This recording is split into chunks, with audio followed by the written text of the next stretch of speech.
देखिए तो आज जो आपका टॉपिक है नागरिकता, बहुत ही इम्पोर्टेंट टॉपिक है। क्लियर? इम्पोर्टेंट टॉपिक है नागरिकता। नागरिकता सिटीजनशिप। क्लियर? जबरदस्त टॉपिक है। यहाँ से क्वेश्चन भी प्रीवियस ईयर में पूछे गए हैं। आप देखोगे बहुत सारे ऐसे क्वेश्चन निकलेंगे नागरिकता वाले। हाँ, क्या तुम लोग हंस रहे हो? क्या बात है? ठीक है, हम बिल्कुल देसी तरीके से पढ़ा रहे हैं इसीलिए। हाँ देखिएगा क्या मामला है। तुम लोग भी क्वालिटी रोज रोज पढ़ पढ़ के और सब चीज जान के तकिया कलाम टाइप का सब क्या स्टार्टिंग करते हैं क्या। एक बार टीचर डे था तो एक स्टूडेंट ने हमारी मिमिक्री की थी, बहुत हंसी लग रही थी। जैसे वो ऐसे हम आते हैं पढ़ाते हैं वैसे वो भी हाँ आज देखिए और बहुत हंसी आ रही थी। हम आपको सब कुछ कलेक्ट कर लिया था हर एक चीज। देखिए क्या है जो आपका भारतीय संविधान पढ़ते हैं, भारतीय संविधान में नागरिकता टॉपिक है। ध्यान रखिएगा ये टॉपिक भी इम्पोर्टेंट है। क्यों क्यों इम्पोर्टेंट है पता है क्या? जो अभी नागरिक संशोधन अधिनियम 2019 आया है, समझ लो नागरिक संशोधन अधिनियम 2019, तो वो अभी जानते हो वैसे ये लोकसभा में पारित तो 9 दिसंबर को हुआ था और फिर 11 दिसंबर को राज्यसभा में पारित हो गया था और ये 12 दिसंबर को इसको मंजूरी मिलकर ये क्या बन गया था, ये विधेयक क्या बन गया था, एक्ट बन गया था। और ये जानते सबसे क्या इंपॉर्टेंट बात हुआ है, 11 मार्च 2024 को नागरिक संशोधन अधिनियम, जो नागरिक संशोधन अधिनियम था 2019, ये अधिसूचित कर दिया गया, मतलब रेगुलेट हो गया। तो नागरिक संशोधन अधिनियम जो लागू हो गया कब से, 2024 से। ये किस तारीख से, 11 मार्च 2024। तो अब नागरिकता तो करंट अफेयर में आ गया है हिसाब से। अब कोई जरूरी है यही नागरिकता के बारे में पूछे, 2024 में लागू हुआ है, पूछ ये भी सकता है। तो पूछ इससे रिलेटेड कुछ भी सकता है, तभी ये मैं कह रहा हूँ टॉपिक क्या बन गया है, इंपॉर्टेंट बन गया। क्योंकि बीपीएससी 2022 का क्वेश्चन देख रहे थे, यहाँ से आया था, इससे आया था। कौन सा, नागरिक संशोधन अधिनियम 2019। अभी जब टॉपिक में करा दूंगा, बाद में कुछ टाइम मिलेगा कुछ क्वेश्चन आंसर भी करा दूंगा। देखिए किस तरीके क्वेश्चन आए हैं। आईएएस 2021 में बहुत अच्छा क्वेश्चन आया था, मतलब इस टॉपिक से इधर के 3-4 साल में अच्छे क्वेश्चन आए हैं। तो इसीलिए आप इस टॉपिक को थोड़ा कायदे से देखिएगा। और बहुत इतना भी डीप में नजर आना कि नागरिकता में पीएचडी करने लगना, फिर उतना भी नहीं, सब जो है एक लेवल तक भी रहना है, ठीक। मतलब वो एक घंटे आज का मतलब ये क्लास में नागरिकता पूरा ही ना हो पाए, ऐसा डीपली पढ़ाते हैं, ठीक है। फिर तुम लोग भी बहुत परेशान हो जाओ, फिर नागरिकता के अपने संविधान के बराबर हो गई। हाँ ये देखिए एक और होशियारी होती है, उतना ही डीप पढ़ो जितना क्या है जरूरत है। बहुत ज्यादा तो क्लास सब मार एक्स्ट्रा पढ़ डाले और नॉर्मल चीज आई स्टेटमेंट वाइज हमें से कुछ स्टेटमेंट बना के। नागरिकता का उल्लेख, पहली बात अभी नागरिकता का उल्लेख में स्टार्ट कर रहे हैं। भाग 2 तथा आर्टिकल 5 से 11 के अंतर्गत नागरिकता का उल्लेख स्थायी एवं विस्तृत उपबंध के रूप में संविधान में नहीं है। फिर अगला स्टेटमेंट है, नागरिक अधिनियम 1955 के तहत नागरिकता जन्म से, देशीकरण द्वारा, वंश के आधार पर, पंजीकरण द्वारा, समाविष्ट या क्षेत्रों के समाविष्ट द्वारा प्राप्त की जाती है। अब बताइए केवल एक सही है, केवल 2 सही है, एक और दोनों सही, ना तो एक ना तो 2। पहला वाला दूसरा सही है, पहला वाला दूसरा सही है। मैंने पहला सेंटेंस समझ में बोला क्या है, पहला सेंटेंस क्या मैंने बोला, भाग 2 के अंतर्गत आर्टिकल 5 से 11 में नागरिकता का उल्लेख स्थायी एवं विस्तृत रूप में नहीं है, ठीक है। फिर मैं बता रहा हूं दूसरा, नागरिक अधिनियम 1955 के तहत नागरिकता जन्म से, वंश के आधार पर, पंजीकरण द्वारा, देशीकरण द्वारा एवं समाविष्ट क्षेत्रों के आधार पर प्राप्त होती है। अच्छा दोनों सेंटेंस सही हैं, दोनों ही सेंटेंस क्या है, सही है। पता क्या, जो नागरिकता का उल्लेख है संविधान में जो है स्थायी उपबंध के रूप में नहीं किया गया है। देखा नहीं आपने, बदलता रहता है, 2000 आपका जो 1955 आया, फिर उसमें संशोधन हो रहा है, 2015 भी आ चुका है, 2015 के बाद फिर से 2000 क्या गया है, 19 आ गया है। तो स्थायी कहाँ बंद है देखिए, और बहुत विस्तृत में नहीं, कितने आर्टिकल हैं, 5 से लेकर 11 में क्या समाप्त कर दिया गया है, नागरिकता समाप्त कर दिया गया है।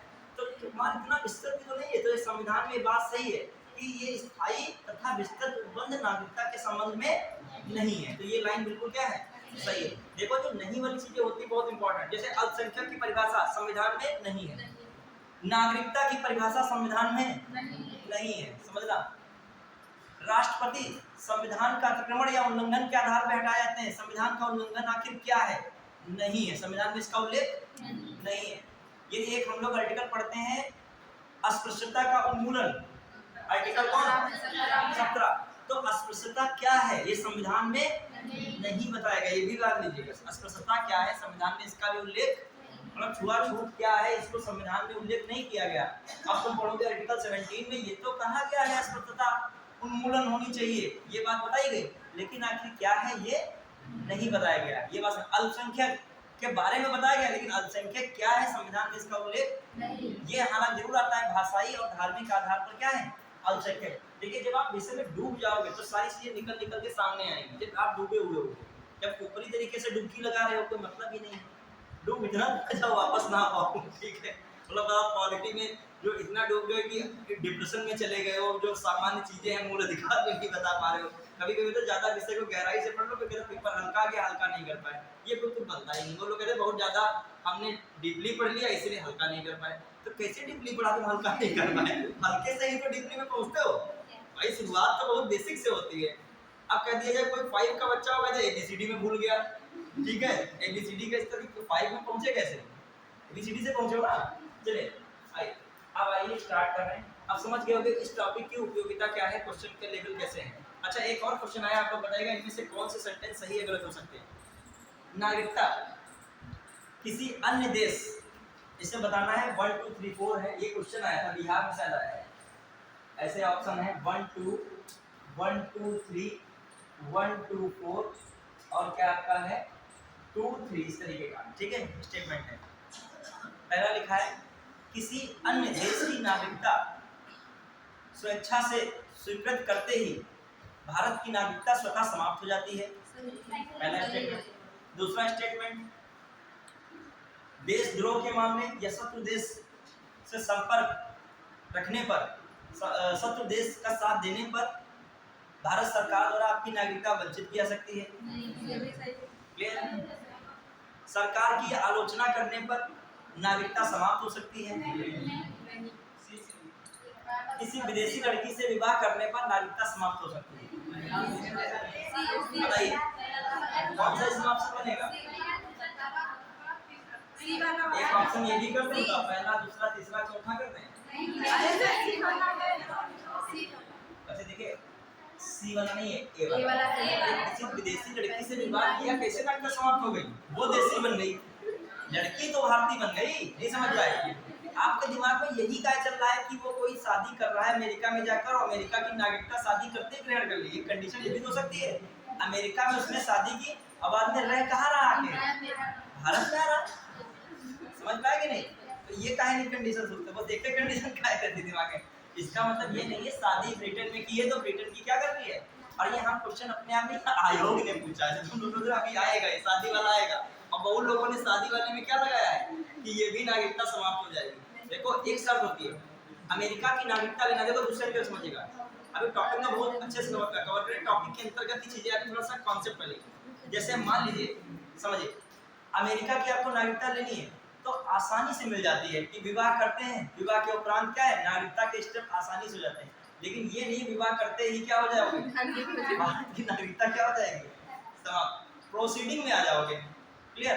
ऐसे तो नागरिकता अधिनियम 1955 क्या कहता है, भारत के बाहर यदि लगातार 7 साल रह रहे हो तो आपकी नागरिकता यहाँ से क्या हो जाएगी समाप्त हो जाएगी, क्लियर। तो कुछ नियम बनाए गए, बहुत लोग इसे, अभी मैं देख रहा था कोई न्यूज़पेपर में निकला था ऑस्ट्रेलिया में उसने शादी की है और वो लड़की भारत आ गई है, अपना भी भारत आ गए, मतलब मम्मी और उनके बीच तालमेल बिठाने में भाषा एक प्रॉब्लम बन रहा है, कल्चर थोड़ा बहुत प्रॉब्लम बन रहा है, ठीक है।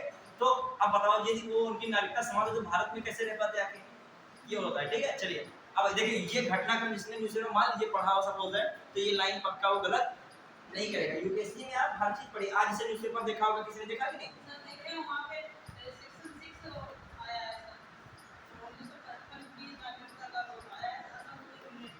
अब देखो अभी कुछ चीजें हैं जब पढ़ोगे नागरिकता के बारे में, देखिए एक तो होता है ऊपरी ऊपरी का ज्ञान, एक होता है कंफ्यूजिंग वाली चीजें।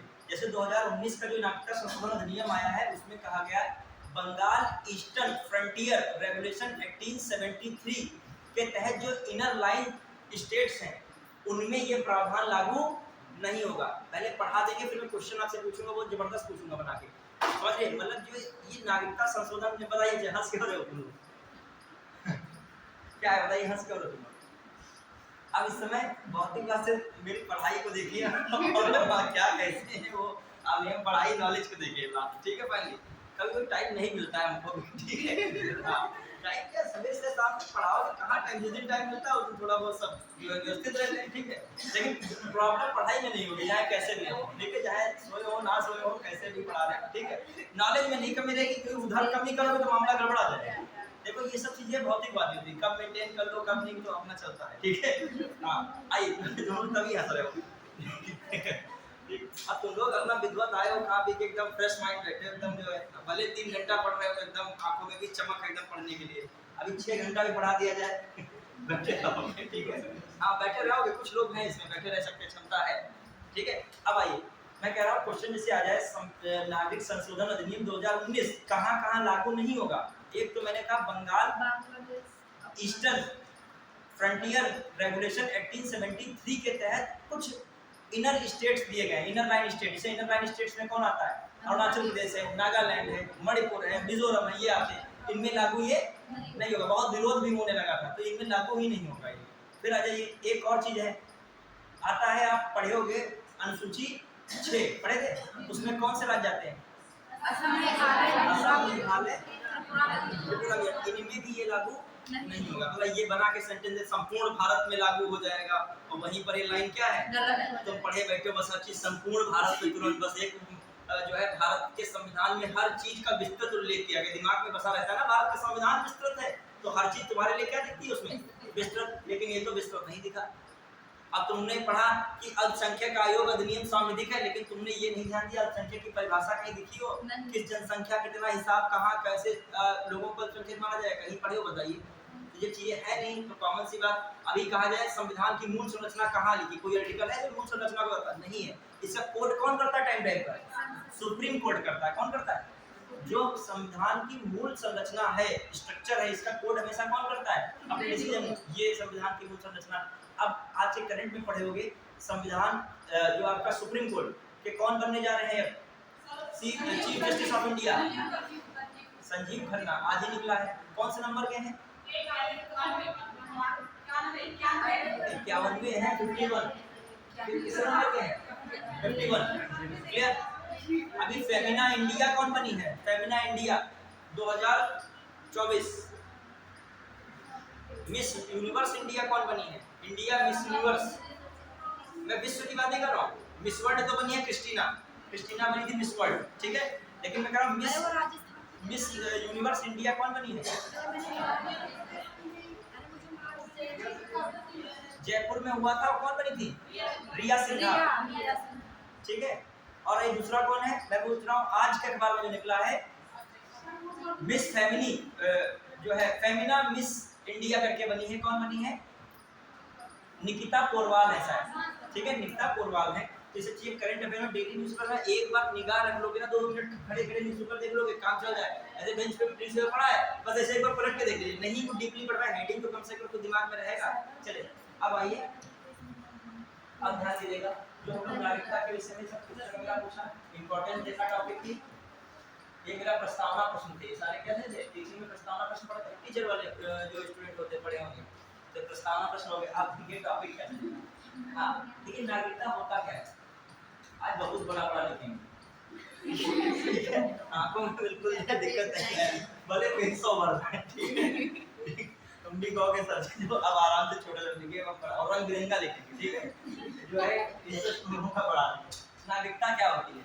जो हम लोग देखे राज्य, नागरिकता का संबंध क्या? राज्य और किसके बीच? नागरिक के बीच एक रिलेशन होता है, ठीक है। यही जो संबंध है क्या है? नागरिकता है। नागरिकता रियल में एक रिलेशन होता है। नागरिकता का नागरिक थोड़ी होता है, ये सिटीजनशिप है। इसे क्या कहते हैं? सिटीजनशिप। और ये स्टेट आपका, और ये मैं कह रहा हूँ ये क्या है? सिटीजन। अब ये संबंध कैसा है? अब इस बात को देखिए क्या है। नागरिक राज्य का पूर्ण सदस्य। क्या है? राज्य का पूर्ण सदस्य। क्लियर? नागरिक राज्य का क्या है? पूर्ण सदस्य। फिर जो हम लोग देखें, यह राज्य के प्रति निष्ठावान रहता है। यह राज्य के प्रति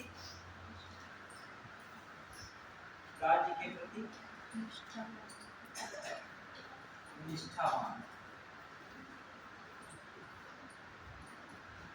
होता है। राज्य के प्रति निष्ठावान। क्लियर? और चीज देखी जाए, राज्य के प्रति क्या है? निष्ठावान। अदर में क्या कह सकते हो? इसे राज्य के सभी नागरिक एवं राजनीतिक अधिकार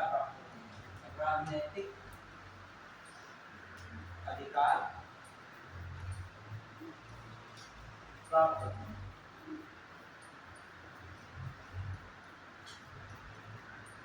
ठीक है? मैं क्या कह रहा हूँ कि नागरिक राज्य का पूर्ण सदस्य है। यह राज्य के क्या? प्रति निष्ठावान होता है। और इसके बाद इसे राज्य के सभी नागरिक और कौन से? राजनीतिक अधिकार प्राप्त होते हैं। ऐसे स्टेटमेंट वाइज भी कुछ लिख दे कि नागरिकता का संबंध राज्य और नागरिक से होता है। फिर अगला स्टेटमेंट लिखे, नागरिक किसी राज्य का पूर्ण सदस्य होता है जिसे नागरिक और राजनीतिक सभी अधिकार प्राप्त होते हैं। दोनों स्टेटमेंट क्या है? सही है। यदि मेंस भी आ जाए, नागरिकता लिखने को झोंकने नहीं लगना, बस आर्टिकल ये है फलाना है। अरे कुछ बताओ तो, जो चेक करना है कॉपी वो ही जानना है, चाह रहा है कि संविधान में तो इसको बताया नहीं गया है, तुम ही बता दो अपने शब्दों में कुछ। ठीक है? तो संविधान में तो सीधे सीधे उसके बारे में बताया गया है कि क्या है क्या नहीं है। क्लियर? अब आ जाइए, देखिए अब आइए कहाँ हम लोग लिख रहे हैं। हाँ, बिरंगा लिखा जाएगा। हाँ, अब थोड़ा सा कलर भी चेंज हो गया। एक से तुम लोग जो है ऊपर जैसे रहते, बहुत लिखते चले जाते हैं। अब देखिएगा, ध्यान से देखना कि ये तो बात हो गई, ध्यान दीजिएगा।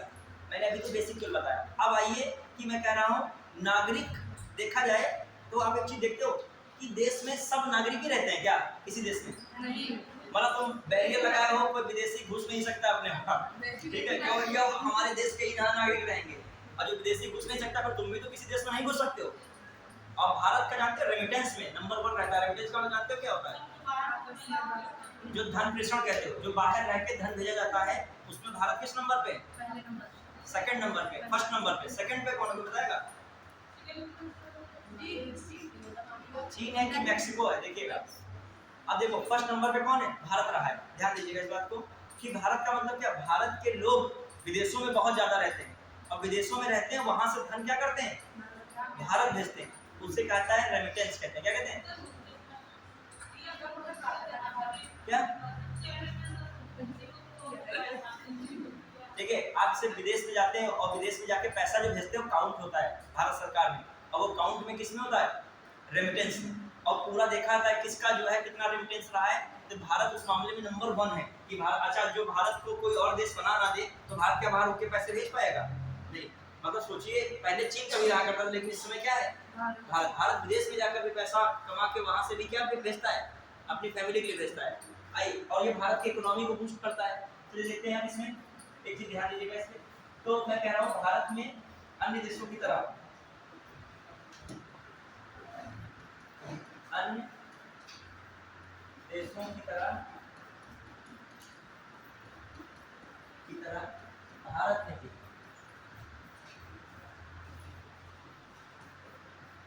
भारत में भी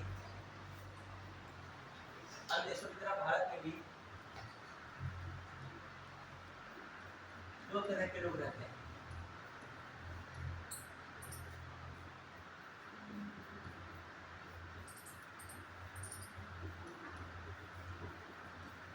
एक तो क्या है, नागरिक एक क्या है नागरिकता, नागरिक एक नागरिक है, और एक कौन विदेशी। ये विदेशी विदेश कौन सा जाएगा, विदेशी हो गया। ठीक है, अब आ जाइए, एक मतलब यहाँ का इंडियन से नागरिक है, इंडियन बोल लो, इसे एक क्या बोल लो, फॉरेनर बोल लो, क्या बोल लो, फॉरेनर। क्लियर। अब आ जाइए, एक चीज बताइएगा, विदेशी में भी दो प्रकार से हो सकता है। एक विदेशी को क्या लिख सकते हो, सत्र विदेशी, सत्र विदेशी है, और एक कौन है, मित्र मित्र विदेशी। क्लियर। और जो हम लोग देखें,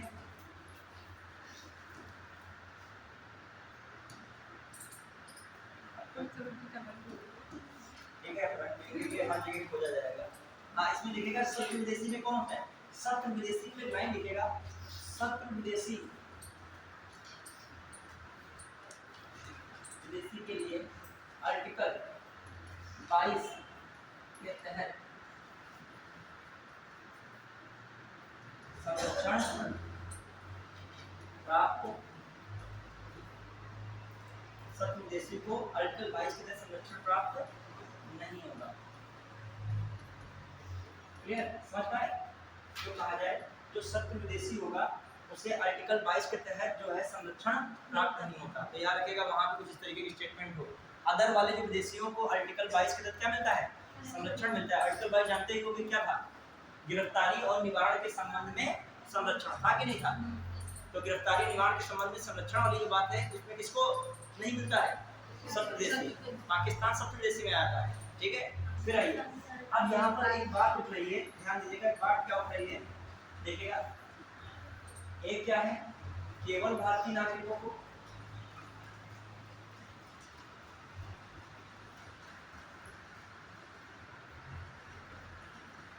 ठीक है, एक क्या है, किसको, नागरिक प्लस विदेशी दोनों। ये ना केवल विदेशी हो, ऐसा भी नहीं है। ठीक है, विदेशी है साथ में दो लोग। क्लियर। अब आ जाइए, मैं कह रहा हूँ इसमें कुछ आर्टिकल है, जैसे ये दिमाग में रखेगा, आर्टिकल 15, आर्टिकल 16, आर्टिकल 19, 30 और कितना, और इधर कौन है, बाकी शेष आर्टिकल। शेष जो आर्टिकल कहाँ से कहाँ तक, 12 से कितनी रेंज तक,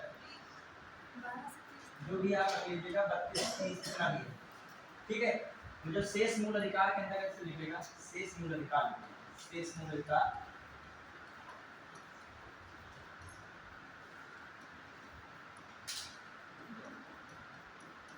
ठीक है। देखिए, तो कहने का मतलब जो आर्टिकल 15 क्या कहता है, इसको जल्दी एक बार रिकॉल कर दीजिए।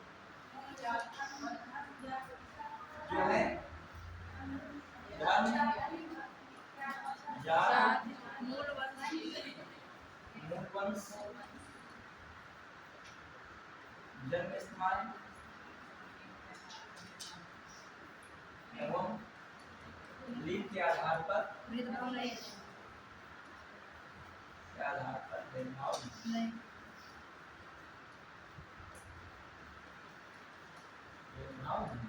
क्लियर।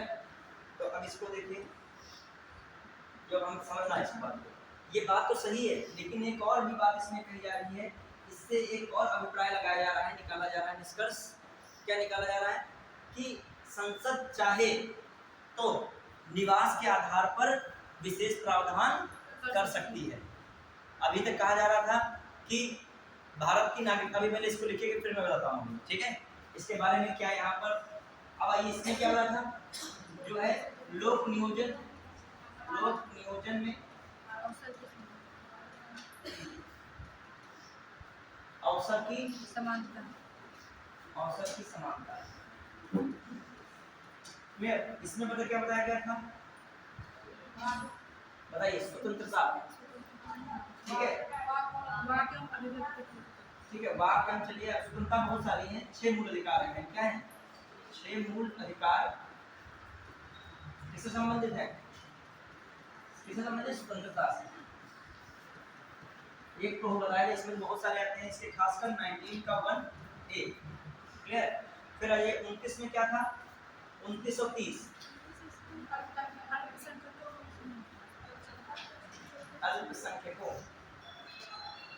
अल्पसंख्यकों की लिपि, भाषा एवं संस्कृति का संरक्षण का अधिकार।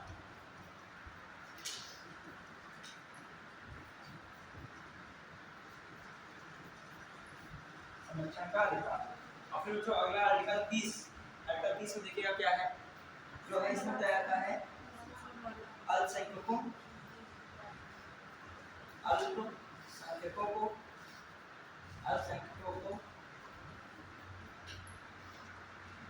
शैक्षणिक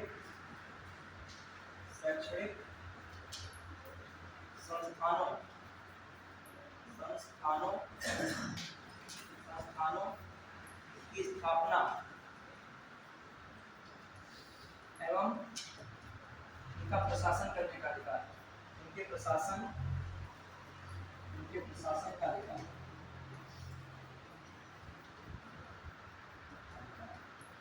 दिमाग में रखोगे, ये भी बात हो गई, सकता है कि नहीं? तो ये बातें किस में आ रही हैं? केवल जो है नागरिक के मामले में, ठीक है। तो रिवीजन रखिएगा। तो आपका धर्म, जाति, मूलभूत जन के आधार पर लेंगे, अभी इसकी जरूरत फिर पड़ेगी। अभी मैं बता रहा हूँ क्यों पड़ेगी, समझना। जब मैं एकल नागरिकता की बात करूंगा तब भी इसकी जरूरत पड़ेगी। पढ़ेंगे। अब आ जाइए विदेशियों के लिए जो बच रहा है 14 है, जैसे मान लीजिए कानून के समक्ष समता एवं समानता। ये भारतीयों नागरिक को भी मिलेगा और जो ऑस्ट्रेलिया का भी व्यक्ति यहाँ पे रुक रहा है तो उसको भी कानून के समक्ष समानता और समता मिलेगी। क्यों मिलेगी? मान लीजिए पर्यटक के रूप में घूमने आया है, कोई उसके साथ गलत व्यवहार होता है तो पुलिस के सामने जब पेश हो गए तो उसमें फिर भेदभाव होगा, तो कहीं भी विदेशी व्यक्ति यहाँ आएगा।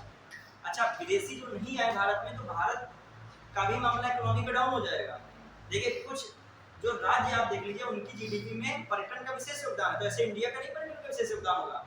जैसे मान लीजिए कि सपोज दैट भारत में विरासत स्थल है, ताजमहल है, लाल किला है, ये मान लीजिए राम मंदिर भी है, बहुत सारे ऐसे स्थल हैं जो जिनपे जहाँ पर पर्यटक क्या है बहुत ज्यादा आते हैं। अब वो पर्यटक देखा जाए, जैसे उत्तर प्रदेश का कोई स्थल है तो ताजमहल, राम मंदिर, इनसे फायदा किसको मिलेगा? उत्तर प्रदेश राज्य, केरल को नहीं मिलेगा। तो पर्यटन किसमें आता है? राज्य में आ जाता है, उसका फायदा मिलेगा और वहाँ की इकोनॉमी बूस्ट होगी। अभी जो देखा जाए इंडिया का भी, जब यूपी का बढ़ेगा तो इंडिया भी तो बढ़ेगा, महाराष्ट्र बढ़ेगा तो कहीं ना कहीं तो सोर्स का इंडिया है।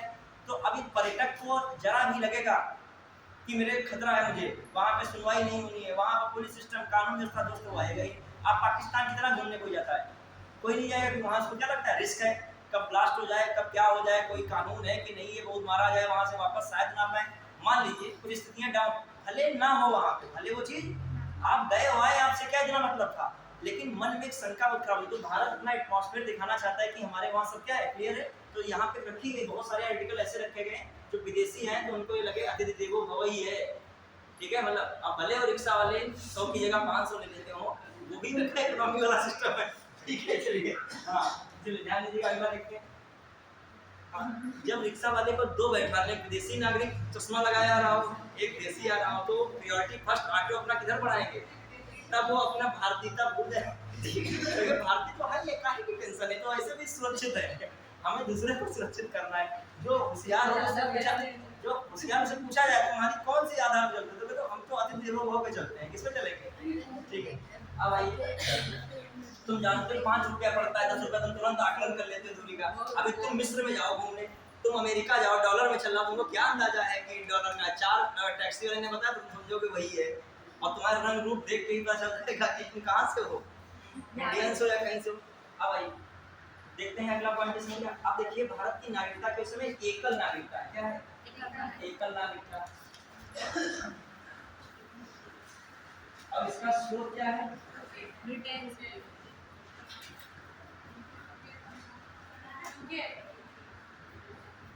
ब्रिटेन नियमावली के चले, ब्रिटिश कॉन्स्टिट्यूशन ऐसी से ब्रिटिश संविधान, ठीक है। अब आ जाइए, ध्यान दीजिएगा। अब एकल नागरिकता है, ठीक। अब देखो जी भारत के बारे में थोड़ा देखिए भारत जो संविधान है, संविधान कहीं कहीं संघीय नहीं दिखता है, कैसा दिखता है? संघीय। और संघीय में जो अर्ध संघीय है, लेकिन यहाँ पे थोड़ा टच किधर मान रहे हैं? संघीय तरफ। और संघीय में क्या होता है? केंद्र और क्या होता है? राज्य। दोहरी व्यवस्था होती है, दोहरी व्यवस्था। इसके बावजूद भारत में नागरिकता कैसी है? नागरिकता, एकल नागरिकता का प्रावधान, प्रावधान, प्रावधान। एक नागरिकता, नागरिकता तथा एक निवास।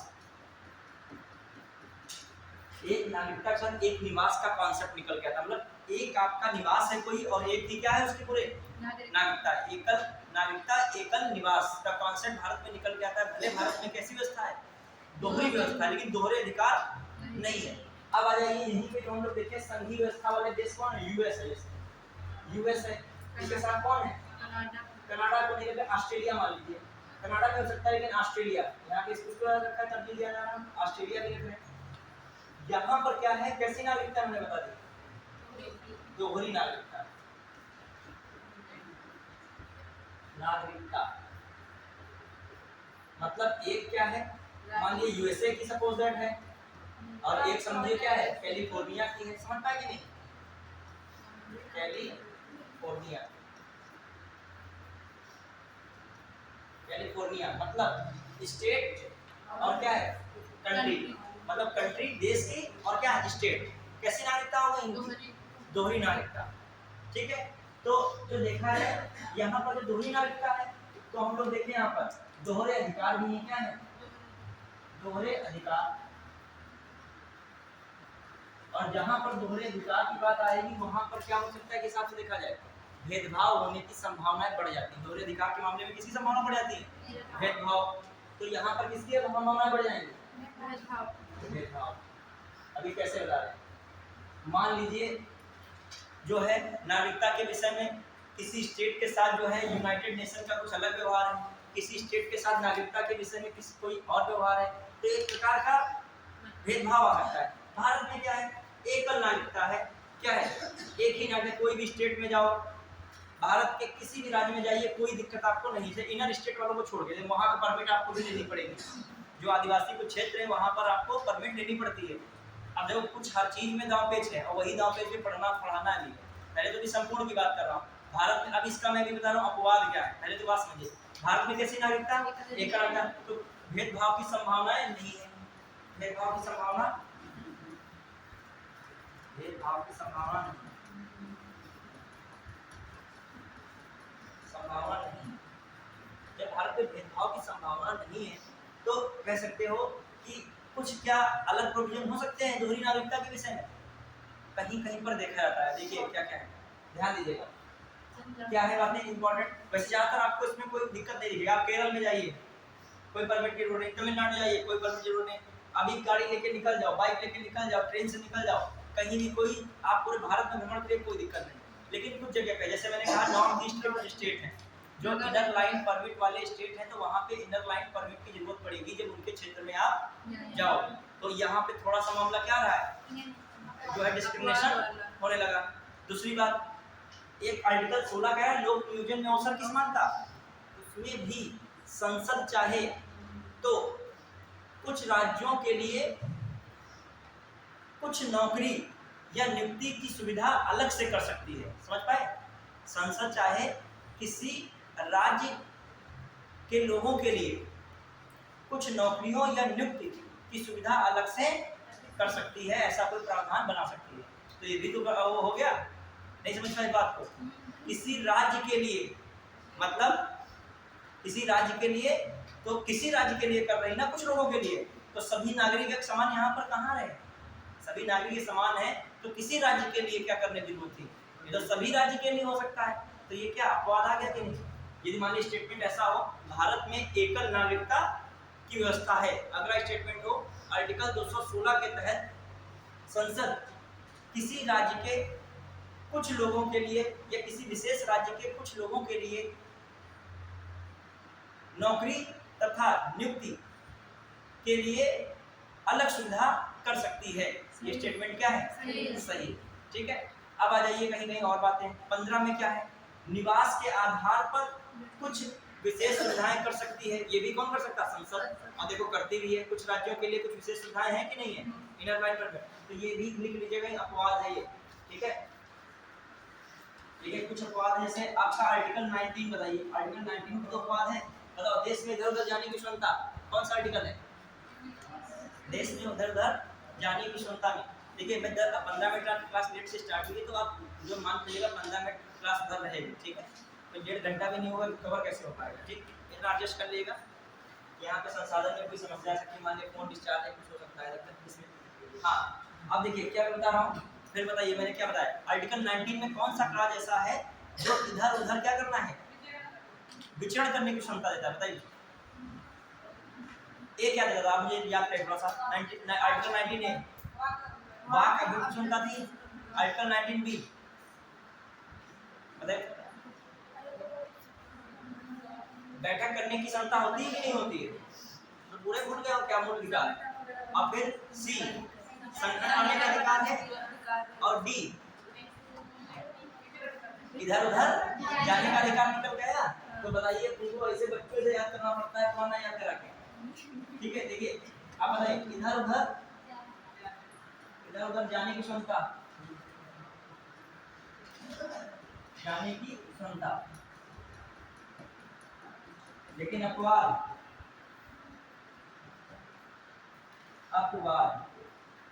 Inner line state. अपवाद कौन है? Inner line state. अपवाद कौन हो गए? Inner line state. समझ पाए? अपवाद कौन हो गए? Inner line state. Inner line state का मतलब जो है नागालैंड है, मणिपुर है, मिजोरम है, अरुणाचल प्रदेश है, जो इनर लाइन स्टेट हैं, उनमें ऐसे इधर उधर विचरण स्वतंत्रता पूर्वक नहीं कर सकते, रिस्ट्रिक्शन है वहां पर। तो ये बात कौन सा है? एकल नागरिकता में भी ये बात क्या डाल रही है? आपके व्यवधान डाल रही, भेदभाव एक हिसाब से हो रहा है। भेदभाव हो रहा है कि नहीं यहाँ पे इस मामले में? समझ पाए हमारा बात? हमारी बात समझ रहे हो कि नहीं? चलिए आगे बढ़े। मान लीजिए क्वेश्चन आ जाए कि आर्टिकल 19(1) के डी में इधर उधर जाने की क्षमता की बात कही गई। अगला ऑप्शन दिखाओ कि इनर लाइन परमिट में भी ये आर्टिकल के प्रावधान लागू होते हैं। तो यहाँ पर लागू नहीं होते। क्लियर? पढ़ा है? चलिए अब आइए, एक मैं बता रहा था आर्टिकल कौन है? 16 में बता दीजिए कौन सी बात मैंने बताई थी? लोक नियोजन में तो है। मैंने भी क्या कहा आपसे?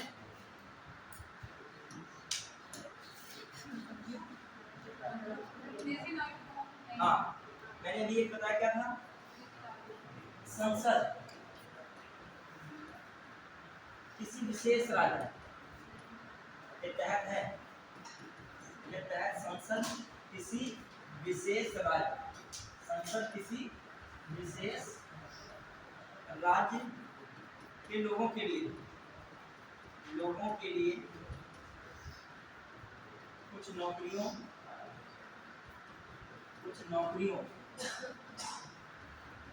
अथवा नियुक्ति के लिए अलग अलग सुविधा कर सकती है। ठीक है, तो मैं कह रहा हूं संसद किसी विशेष राज्य के लोगों के लिए कुछ नौकरियों अथवा नियुक्ति की अलग सुविधा कर सकती है। नियुक्ति क्या कर सकती है? अलग सुविधा कर सकती है। क्लियर?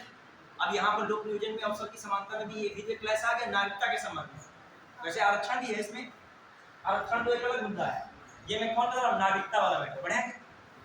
नागरिकता में मैं जब कह रहा हूँ एकल नागरिकता, तो कैसी एकल नागरिकता की राज्य के लिए अलग विशेष भी प्रावधान तो हो सकता है अलग से। तो यहाँ पर एकल नागरिकता का थोड़ा सा यहाँ पर कॉन्सेप्ट क्या करते हैं? फेल हो रहा है। क्लियर? हाँ, योग्यता का मानदंड कम कर दिया गया, उनकी हाइट कम होती है, उनका कटाव भी देखा जाए। एसटी का कटाव ज्यादातर जो रखा जाता है वो एसटी का कटाव वही के हिसाब से रखा जाता है जो एसटी वही ज्यादातर माने जो पहाड़ी वाली क्षेत्र होते हैं। आप क्या यूपी में लगभग कितना एसटी है? कितनी आबादी एसटी की?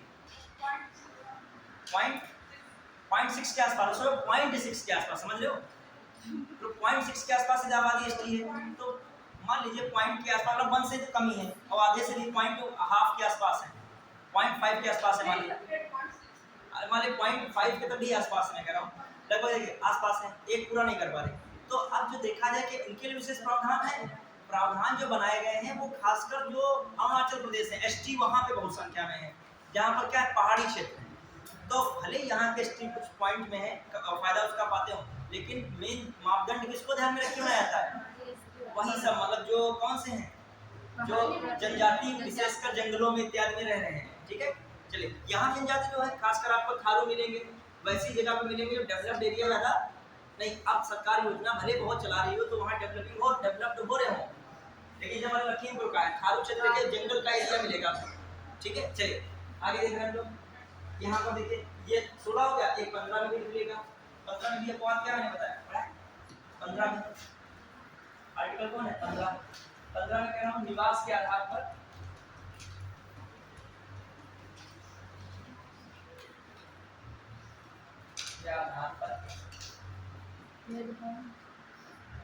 संसद क्या कर सकती है, विशेष प्रावधान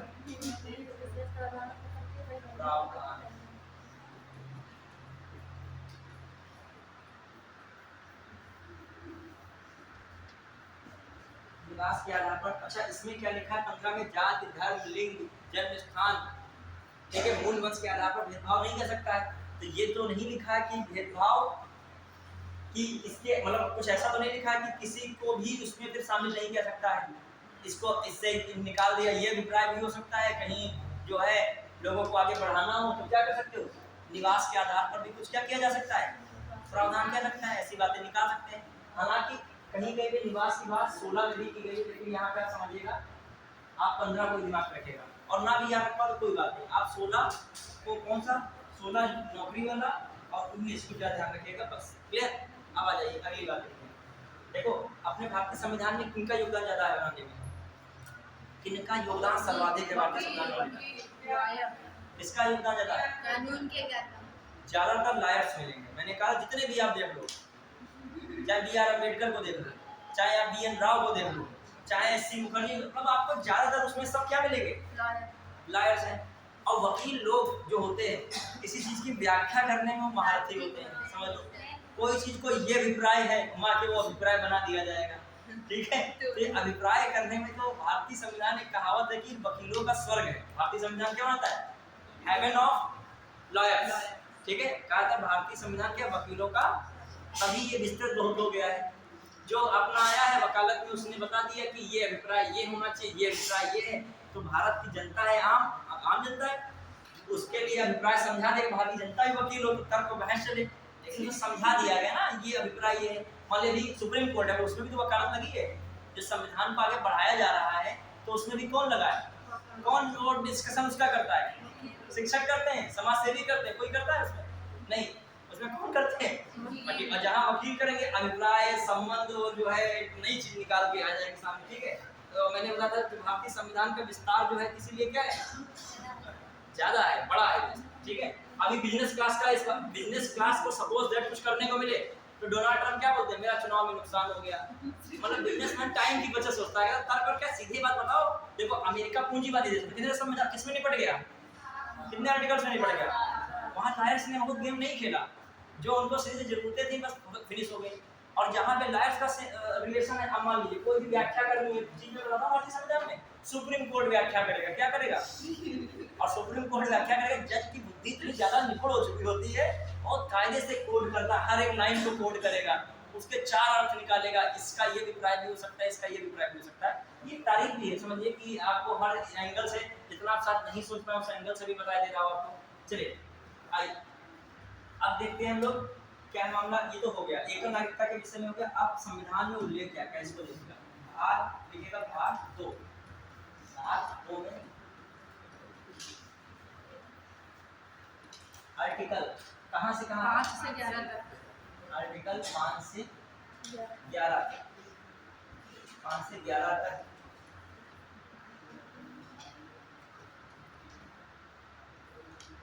नागरिकता का उल्लेख है।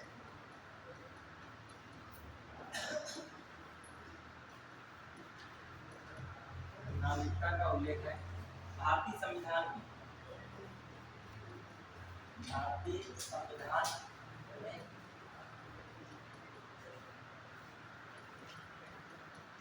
नागरिकता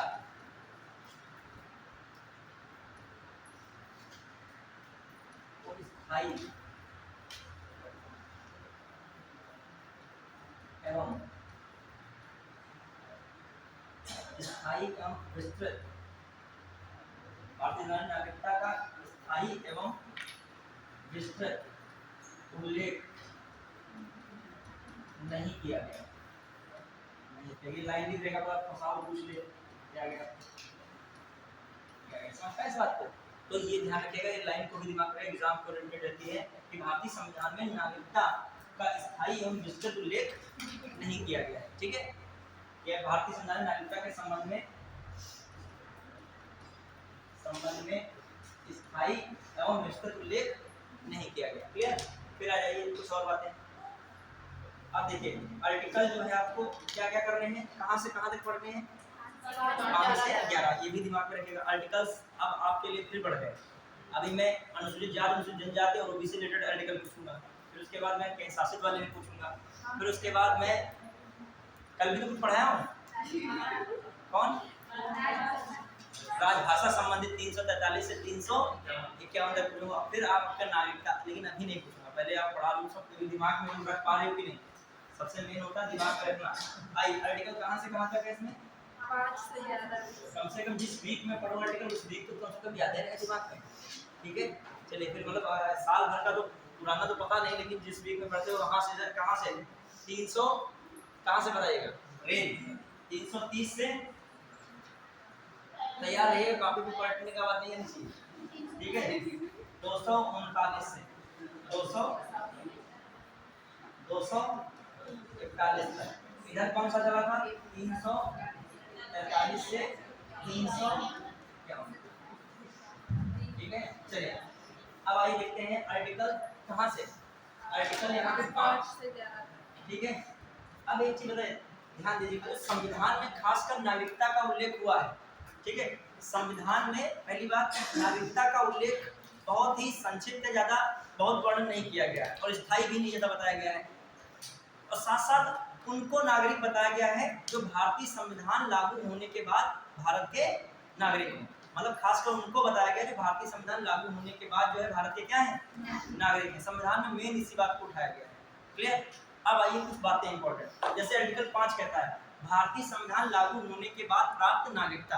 भारतीय संविधान लागू होने के बाद क्या है? प्राप्त नागरिकता। मतलब भारतीय संविधान लागू उसके बाद खासकर कंडीशंस कैसी क्या बनी है जो भारत के नागरिक कहे जाओगे। एक बात।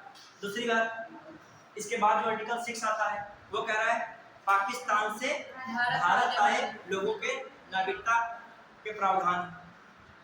फिर मान लीजिए इसमें कहा जाता है 1 मार्च 1947, 1 मार्च 1947 के बाद वो क्या हुए? पाकिस्तान चले गए।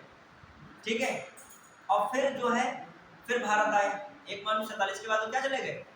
पाकिस्तान चले गए। मतलब उसके बाद वो पाकिस्तान चले फिर भारत में आए।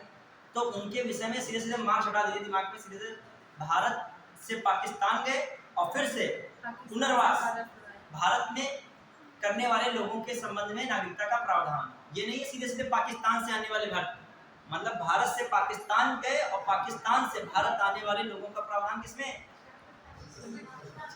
7 में। किसमें? 7 में। अभी बताइए, देखिए सीधे सीधे भारत से समझना ध्यान से, पाकिस्तान पहले 5 याद रखिए। 5 भारतीय संविधान लागू होने के बाद से प्राप्त नागरिकता के विषय में किसे बताया गया? 5। 6 जो बताता है आर्टिकल है क्या? पाकिस्तान से भारत आए लोगों के नागरिकता के संबंध में बात की गई। फिर मैं कह रहा हूँ कि भारत से पाकिस्तान गए, उसके बाद पुनः या पुनर्प्रवास के बाद उनके क्या? भारत के नागरिकता का प्रावधान। मतलब फिर से भारत में आए लोगों का प्रावधान। कहाँ से? पाकिस्तान से। भारतीय को पता था कि तुम पाकिस्तान जाओगे फिर से कहाँ होगे, तो इसके लिए प्रावधान किया गया। इसका मतलब संख्या काफी रही ज्यादा होगी कि इधर से उधर गए होंगे फिर इधर से उधर भागे होंगे। क्लियर? अब आ जाइए, जो आ गए होंगे स्कूल में आए होंगे, ठीक है। अब आइए ध्यान से, अगला मामला क्या है, फिर अगला क्या कहा जाता है, आर्टिकल 8, भारत के मूल निवासी, क्या बताता है, भारत के मूल निवासी के संबंध में नागरिकता का प्रावधान क्या है, कि कौन व्यक्ति भारत के मूल निवासी रहेंगे। जैसे 3 बातें बताई थी भारत के मूल निवासी के संबंध में, आपका जन्म भारत के संविधान के लागू होने के बाद हुआ हो, या आपके माता पिता क्या हो, भारत के नागरिक हो, या दूसरी बात, तीसरी बात, संविधान लागू होने के 5 वर्ष पूर्व आप क्या हो, भारत में रह रहे हो, आप भारत में रह रहे हो, तो ये वे व्यक्ति हैं जो ये भारत के क्या कहे जाएंगे, मूल निवासी। घबराइए नहीं, आराम से बताएंगे, ठीक है। तो आप भी केवल आर्टिकल 8 याद रखिएगा, भारत का मूल निवासी, उसके संबंध में नागरिकता। कितने आर्टिकल हो गए, 5, 6, पाकिस्तान से भारत, भारत से पाकिस्तान, फिर पाकिस्तान से भारत, फिर 8 मूल निवासी, 9 क्या कहता है, नागरिकता की समाप्ति। नागरिकता की समाप्ति क्या, किसी अन्य देश की स्वेच्छा से आपने नागरिकता जैसे ही ले ली, आपकी नागरिकता क्या हो जाएगी, मतलब कानून कुछ नहीं होगा, स्वतः समाप्त हो जाएगी। बस कोई शिकायत वगैरह कर दे भारत में, वहां को क्या हो गए कुछ जानकारी मिलनी चाहिए ना, मतलब जैसे ही आप कहीं से नागरिकता दूसरे देश की प्राप्त किए, या किसी देश की नागरिकता स्वेच्छा से प्राप्त किए, तो स्वेच्छा से उधर प्राप्त करोगे और स्वतः इधर क्या हो जाएगी, समाप्त हो जाएगी। फिर आइए अगला मामला क्या है, फिर बताइए क्या है, कोई बात है क्या, हंस रहे बताइए, और क्या है, बताइए, तुम लोग हंस क्यों रहे हो, अच्छा लग रहा है पढ़ना इसलिए। अच्छा नहीं जो है तुम लोगों को, चलो हंसा तो रहे, चलो साथ साथ पढ़ाना है ना, पढ़ाई में हंसी कहाँ आती है, ठीक है, बस पढ़ाई से हम लोगों को परेशानी शुरू हो जाती है, ठीक है। चलिए हाँ, अब आइए, जब पढ़ाते तो उसमें एक होता है ना, टीचर के लिए एक अधिगम में जरूर वो होना चाहिए, इंटरेस्ट जरूर बच्चों के बीच रखना चाहिए, ठीक है। और टीचर के टोपी जोकर ही लगा के ठीक है, फिर पूरा ध्यान जो है अधिगम उसी में चला जाएगा टोपी पे। अब आइए अगला जो है, हाँ मैंने कहा ना, 5, 6, 7, 8, 9 में हो गया नागरिकता समाप्त। फिर 10 में नागरिकता की निरंतरता, मतलब नागरिकता जैसे है वैसे बनी रहेगी जब तक संसद द्वारा कोई उसके कानून नहीं बनाया जाएगा। और फिर 11 क्या कहता है, नागरिकता के संबंध में उपबंध बनाने का अधिकार किसको प्राप्त है, संसद को, याद रखिएगा। तभी संसद बार बार नागरिकता संबंध में क्या बनाती है, अधिनियम या कानून बनाती है, क्लियर। हाँ, एक आध लोग जो है लड़ाई हिस्सा ले रहे हो। चलिए अभी बस थोड़ी देर बचा है, बस क्लास हो जाएगी, ठीक है। हाँ आइए आगे देखिए, आर्टिकल 5 लिखिएगा, फटाफट लिखिए इसको। हाँ देखिए, नागरिकता संविधान में क्या, अच्छा कलर चेंज इसीलिए हो रहा है, इसीलिए टाइम है, तो रोज कलर चेंज कर दो। संविधान लागू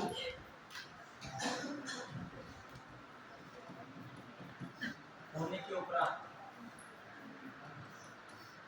प्राप्त नागरिकता,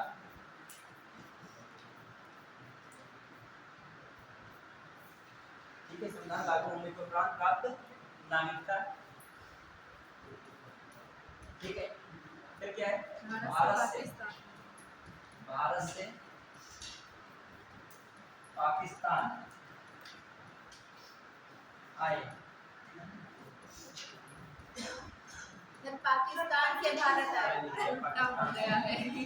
अरे ये देखिए, पाकिस्तान से, अरे दोनों इतनी बार बताया है, पाकिस्तान से भारत आए,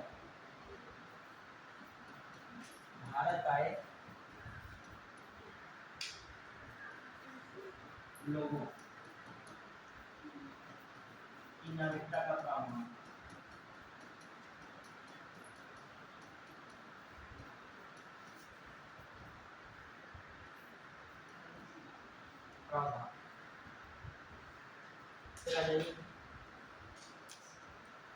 फिर जो देखें आर्टिकल 7। अब जैसे ये बात कही जा रही है, ऐसा नहीं सिंपल इतना है, कहा जाता है वे व्यक्ति, जैसे क्या है, वे व्यक्ति, इसके जो वे व्यक्ति भारत से पाकिस्तान से भारत आए नागरिक होंगे जो 2 शर्तों में से कोई एक शर्त क्या करते होंगे, पूरा करते होंगे। जैसे 19 जुलाई 1948 से पूर्व, पहली बात समझिएगा मैं क्या कह रहा हूँ, पाकिस्तान से भारत आए नागरिक, भारत के नागरिक होंगे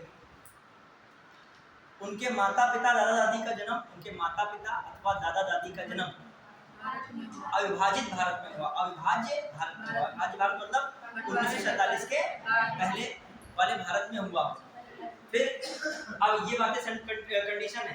फिर क्या है, अभी एक और कंडीशन है, मतलब मैं कह रहा हूँ कि वे व्यक्ति भारत के जो किसके संबंध में बात हो रही है, पाकिस्तान से भारत आए, भारत के नागरिक अब कैसे होंगे। पहली बात उनकी बात क्या होनी चाहिए, उनके माता पिता दादा दादी अविभाजित भारत में जन्म लिए हों। अब भी दो शर्तें हैं, अभी भी इनको कितनी शर्तें फॉलो करना है, 2 शर्त फॉलो करना है। एक क्या शर्त फॉलो करनी है, क्या करना है, एक शर्त फॉलो,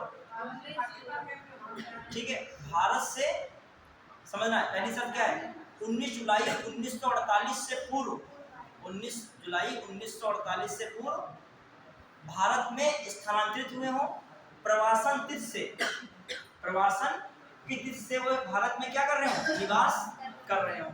मतलब 19 जुलाई 1948 से पहले ही भारत में क्या हो गए हो, आ गए हो, और तब से वो यहाँ पे हैं, रह रहे हो।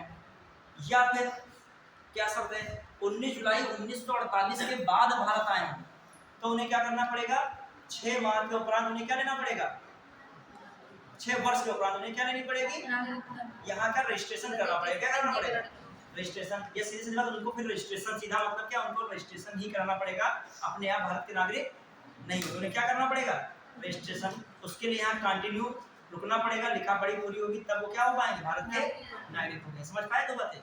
तो एक ये वाली नियम लग रहा है, और जो ऊपर वाला मैं बता रहा हूँ, संविधान के लागू होने के उपरांत प्राप्त नागरिकता में सीधे सीधे किया जाता है। पहली शर्त क्या है, उसमें भी 3 टर्म्स के आधार पर भारत के नागरिक हो सकते हो।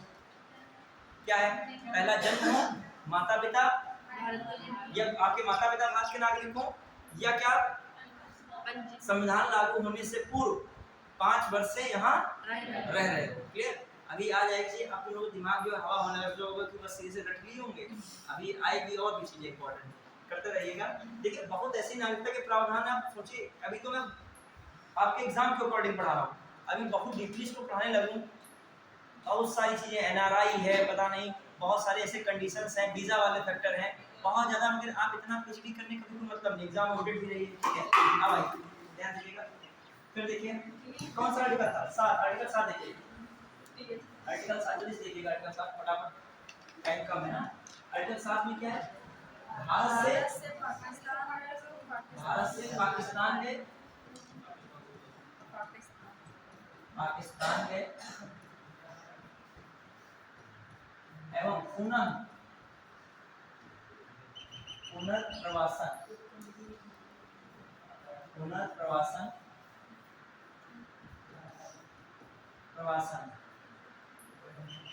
पुनर्प्रवासन वाले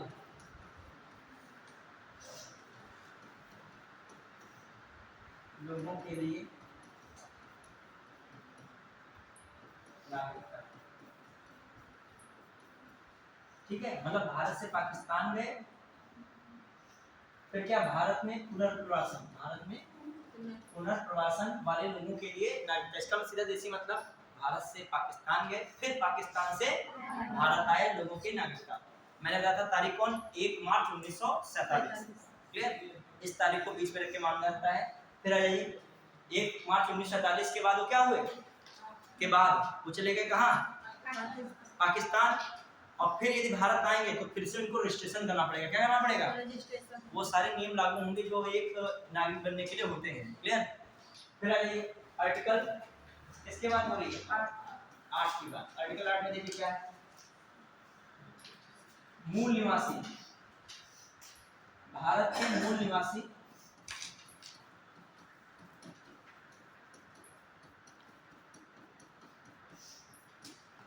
के संबंध में नागरिकता का प्रावधान संबंध ही से बहुत ज्यादा पॉलिटी में बढ़ जाते हैं। ठीक है। फिर आ जाइए, हाँ, सबका टाइम अलग अलग हो सकता है, हर कंट्रीज का अपना अपना। कुछ ऐसे कंट्रीज जहाँ पर वीजा नहीं, ऐसे ही मतलब भारत संघ के रिलेशन को जरूरत नहीं पड़ती, नेपाल में, ठीक है। तो कुछ है, सबका अलग अलग सिस्टम। जैसे अभी मान लिया कुछ जगह पे ऐसा है 7, वैसे जो आपका सबसे पहला वाला जो बना था 1955 वाला, उसमें क्या था 7 वर्ष आप भारत से बाहर रह रहे होगे, या वीजा हो जाए कुछ भी हो, आप मतलब भारत से बाहर रह रहे हो लगातार, तो आपकी क्या हो जाएगी, नागरिकता क्या हो जाएगी, समाप्त हो जाएगी। क्लियर।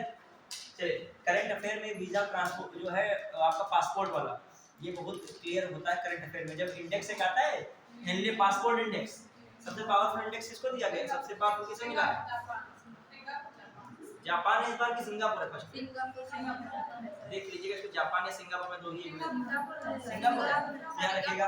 ये क्या, हाँ ये क्यों पावरफुल रहता है कि मतलब सिंगापुर के कई ऐसा सिंगापुर को देश है कि बहुत सारे जो है देशों में क्या हो सकते हैं, बहुत सारे देश वहाँ के निवासियों के लिए वीजा नहीं ले रहे हैं, समझ पाए कि नहीं, मतलब वीजा की जरूरत ही नहीं पड़ रही है।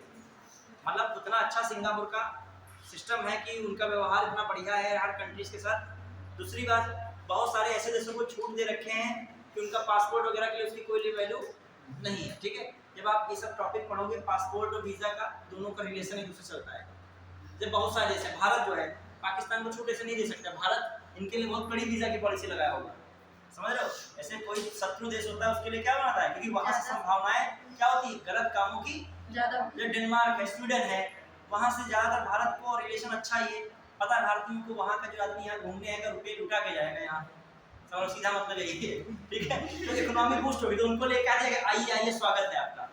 अब हमारे यूरोपियन कंट्रीज हैं, वीजा लेना वहाँ बहुत कठिन है, ब्रिटेन है, अमेरिका है, वहाँ वीजा पाना क्या है बहुत कठिन है। क्यों, क्योंकि वो जानते हैं कि इधर के डेवलपिंग कंट्रीज हैं आपस में बढ़िया बना लेंगे, मतलब जो डेवलप्ड कंट्री उनको तो वीजा देने में उनको दिक्कत नहीं है, इधर को उनको डर है कहीं की कोई टेररिस्ट, कहीं कोई गड़बड़ कुछ ना हो जाए। तो देखा होगा H1 वीजा कौन चला दिया था, अमेरिका, बहुत हार्ड पॉलिसी बना देते हैं। अभी जो है मान लीजिए भारत है, भारत ही बदला रूप चलेगा, जो डेवलप्ड कंट्री उनके लिए भारत कुछ और रूल बनाया होगा, अभी शत्रु देश है उनके लिए भारत क्या बना दिया होगा, मतलब प्रॉफिट की कम संभावना है इनसे आने से, नुकसान की संभावना क्या है ज्यादा है, तो वो सब देखा जाता है चीज का। तभी भारत हमेशा प्रयास करता है कोई देश जिसमें डेवलप्ड वाला हो, जो मतलब डेवलप्ड की ओर बढ़ रहा है, वो यही प्रयास करता है अपने देश की छवि क्या की जाए। तुमको यहाँ पता नहीं चलता है, पूरा वर्ल्ड इंडिया को देख रहा है, कंपनी बड़ी बड़ी आनी है अरबों खरबों वाली, वो देख रहे हैं इंडिया का माहौल कैसा है, पाकिस्तान का माहौल कैसा है, श्रीलंका कैसा है। जब अनस्टेबल गवर्नमेंट भी होती तब भी कंपनीज नहीं आती हैं, पूछो क्यों, क्योंकि वो सोचती हैं कोई यहाँ सरकार अदले बदलेगी, हिंसा होने लगी, क्या होने लगी, हमारे कानून ध्वस्त हो गए, भागना पड़ गया इससे, तो ये सारी चीजें देखी जाती हैं। अभी कोई पाकिस्तान में कोई अरबों खरबों का प्लांट टाटा जल्दी नहीं डालेगी, टाटा क्या रिलायंस नहीं डालेगा, क्योंकि उनको पता है वहाँ अनसर्टेनिटी है, कभी कुछ हो जाए, सरकार गिर जाए, अभी एक देखा मॉल जला दिया गया, तो क्यों वहाँ जाएंगे, पुलिस रोक ना पाए, मॉल जला दिया जाए। ठीक है, आई अब अपने यूपी में जल्दी फैक्ट्रीज नहीं लगी थी, बिहार में जल्दी नहीं लग रही हैं, क्योंकि बिजनेसमैन कहता थोड़ी है, वो अंदर ही अंदर समझता है, कहेगा नहीं, उसको लग जाएगा कि यहाँ पे हमें रिस्क है, हम यहाँ पे सेफ नहीं है। पंजाब में सेफ है क्योंकि पंजाब का मोहाली पूरा बिजनेस वालों का है, मुंबई पूरा फैक्ट्रीज है, लुधियाना फैक्ट्रीज है, तो वहाँ पे फैक्ट्री अरबों खरबों लगाएगा। लेकिन सीतापुर पता नहीं, अब अच्छा भी बनानी पड़ रही, अब उत्तर प्रदेश प्रयास कर रहा है, इन्वेस्टर सबमिट कर रहा है, आइए भैया आइए, आप लोग यहाँ पर सारे लूज होंगे, करप्शन कोई नहीं होगा। प्राइवेट सेक्टर वालों को क्या किससे डर रहता है, करप्शन से भी रहता है कि रोज छापा ही पड़ रहा है रोज लगातार, ठीक है, इनकम होगी नहीं, छापा रोज पड़ेगा। फिर भी अब जो स्टेट है यूपी अपना इस मामले में थोड़ा सा आगे बढ़ रहा है, लेकिन बिहार उतना नहीं। अब देखिए कहाँ पे, फिर आइए आर्टिकल 9, आर्टिकल 9 में क्या है, भारत के मूल निवासी का 9 होता है, ये भी मैंने कहा था, नागरिकता की समाप्ति, जल्दी से कीजिएगा, नागरिकता की समाप्ति, नागरिकता की समाप्ति। फिर है क्या होता है, स्वेच्छा से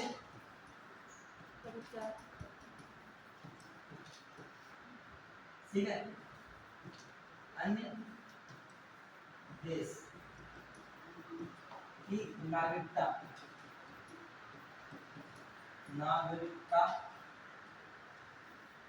ग्रहण करने पर,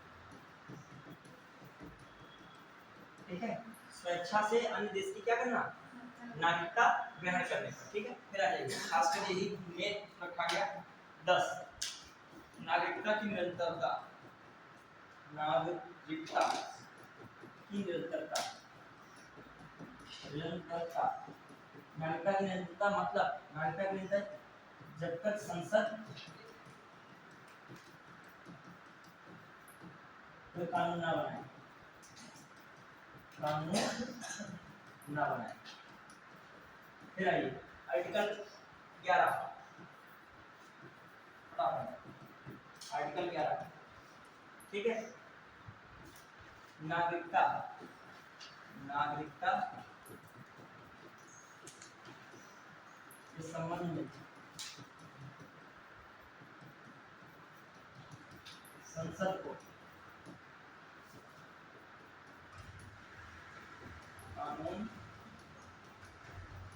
बनाने का अधिकार, संसद को कानून बनाने का क्या है अधिकार। लिखिएगा थोड़ा तेजी से लिखिएगा, टाइम चूंकि कम है तो बहुत चीजें कर लेंगे। बढ़िया है, क्लियर। मैंने क्या 10 में क्या था, नागरिकता की निरंतरता बताया है, ठीक है। 11 में क्या था, नागरिकता के संबंध में संसद को कानून बनाने का अधिकार। बढ़िया है, चलिए बढ़ते हैं, ठीक है। फिर आइए अगला,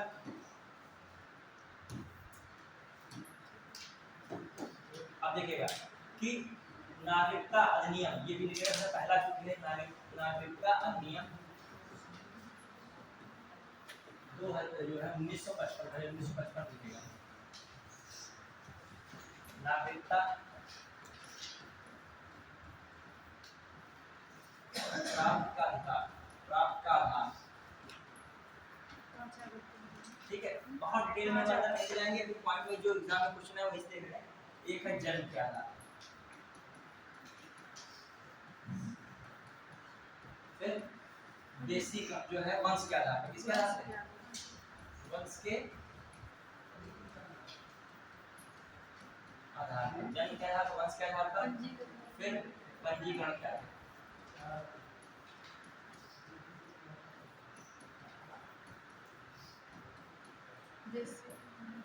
देशीकरण, नेचुरलाइजेशन भी कहते हैं, देशीकरण,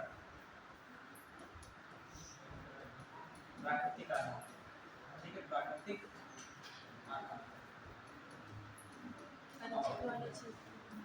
क्षेत्रों के समाविष्ट। भारत माने किस क्षेत्र पर अपना अधिकार कर ले तो वहां के लोग भी भारत के क्या हो जाएंगे, अपने आप नागरिक हो जाएंगे। पौंडचेरी है, ठीक है। जब जम्मू कश्मीर पहले से भारत का बने, पौंडचेरी से फ्रांसीसी क्या थे, पौंडचेरी कौन था, फ्रांसीसी थे कि पुर्तगाली थे, फ्रांसीसी थे। कौन से, फ्रांसीसी से मुक्त कराया, तो वहां के लोग अपने आप भारत के बाद में क्या बन गए, नागरिक बन गए। अब ये नागरिकता के आधार पे है, फिर नागरिकता का समावेश सब किसमें बताया गया, ये नागरिकता के आधार, फिर है समाप्त का बताया गया कैसे हो सकती है। पहला स्वेच्छा से त्यागने पर, स्वेच्छा से त्यागने पर, क्लियर, स्वेच्छा से क्या करने पर, त्यागने पर। फिर जो अगला पॉइंट क्या है, जो है अन्य देश की नागरिकता ग्रहण करने पर, अन्य देश की नागरिकता, ये पूछा बहुत ज्यादा, तभी याद कर लीजिएगा, ग्रहण करने पर इसे ये पॉइंट पूछे जाते हैं। फिर आ जाइए दूसरा, वंचित करने, सरकार द्वारा, सरकार द्वारा वंचित करने। अब देखो सरकार द्वारा वंचित करने पर एक बात समझिए, सरकार द्वारा वंचित करने पर कैसे, कि मान लीजिए आप देशद्रोह के मामले में, मान लीजिए आप कोई शत्रु देश की मदद कर रहे हैं, क्लियर, ये सब बातें किसमें हैं, क्लियर।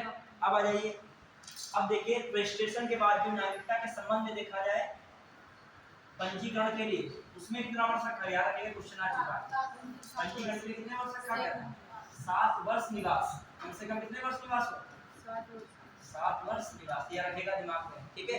अगला जो आपका ये हुआ है, इसमें कितने वर्ष निवास किया गया है, 5 वर्ष या 6 वर्ष, कौन सा जो आया है नागरिकता संशोधन अधिनियम 2019, इसी लगे 2 मिनट के वो भी देख लीजिएगा, नागरिकता अधिनियम 2019। अब देखो इसके अंदर की बातें बहुत सारी हैं, ठीक है, लेकिन आपको इतना डिटेल में जाना नहीं है, क्योंकि टाइम भी इतना नहीं है। पहले आप मेन जो क्वेश्चन जो आते हैं इसी से आ जाते हैं, जितना मैं पढ़ा रहा हूँ उससे लगभग मिल जाएंगे।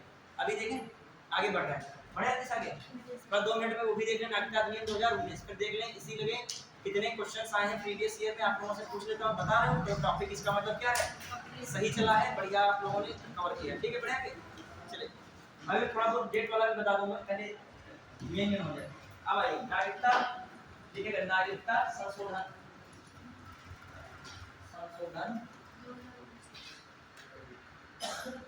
अब आप पूरा हो जाएगा नागरिकता संशोधन क्या हम इस संशोधन पूरा कर देते हैं यहाँ लिखते हैं नागरिकता संशोधन अधिनियम 2019 क्लियर अब समझ रहे हैं ठीक है लोकसभा में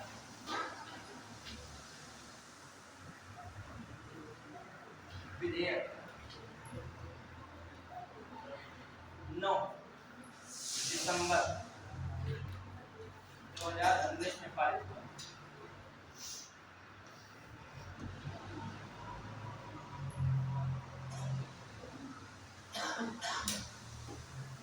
जब 19 में पारित हुआ एक ही हो गया ठीक है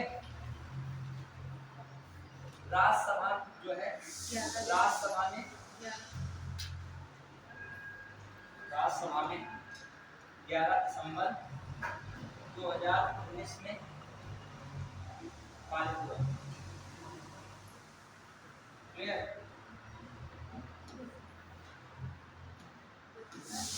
यदि देखा जाए 12 दिसंबर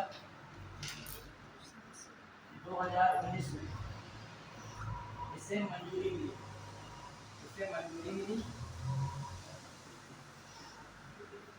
और क्या बना अधिनियम बन गया क्या बन गया अधिनियम बन गया क्या बन गया अधिनियम बना अधिनियम कौन सा नाम बना नागरिकता संशोधन अधिनियम 2019 क्लियर फिर आ जाए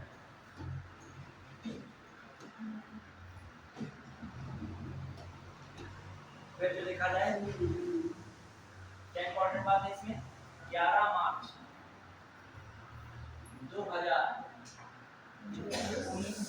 2024 को अधिसूचना जारी हुई तो अधिसूचना जारी हुई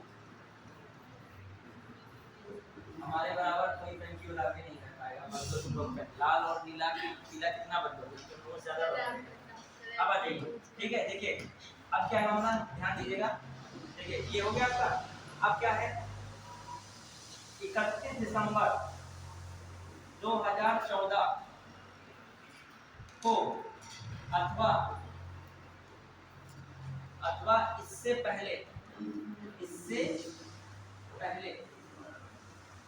इससे पहले अफगानिस्तान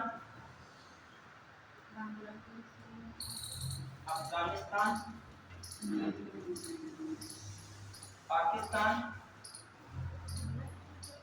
एवं बांग्लादेश से आए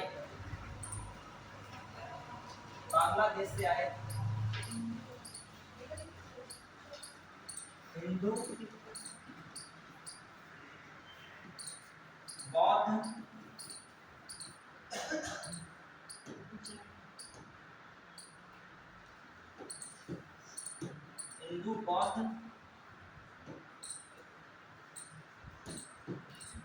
बौद्ध जैन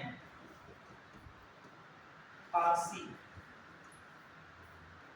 सिख ईसाई अल्पसंख्यकों को अवैध प्रवासी नहीं माना जाएगा समझ पाए बात को कौन से मैं कोड कर रहा हूँ देखिएगा अंडरलाइन करो पहले तक ये डेट याद रखना है 31 दिसंबर 2014 को या इससे पहले फिर इससे पहले कहां से अफगानिस्तान पाकिस्तान बांग्लादेश से आए हिंदू बौद्ध जैन पारसी सिख ईसाई अल्पसंख्यकों को अवैध प्रवासी नहीं माना जाएगा और सबसे पहले रहेगा भारत में ये सबसे पहली बात जो लिखिएगा इसमें ये सब है बात भारत में 31 दिसंबर को या ठीक है क्लियर? ये बात ध्यान रखिएगा। समझ पाएंगे नहीं बात को? ठीक, बढ़े आगे। इतना टाइम चल रहा है, अभी तक पढ़े कि नहीं पढ़े थे? अब आइए अगला लिखिएगा। अब देखिए अगला पॉइंट जल्दी से पढ़ रहा हूँ, थोड़ा स्पीड से रखिएगा। बढ़े आगे। अब एक लाइन लिखिएगा इसमें, विदेशी अधिनियम 1946 तथा पासपोर्ट अधिनियम 1920 के तहत छूट मिलेगी, छूट प्रदान की जाएगी इनको। लिखे से इनको, आगे लिखिएगा इनको, विदेशी अधिनियम 1946 तथा पासपोर्ट अधिनियम 1920 के तहत छूट मिलेगी। समझ पाए? वरना उसके शब्द अलग हैं। क्लियर? एक और इम्पोर्टेंट, वही इम्पोर्टेंट देखिए, सामान्यता कितना था? सामान्यता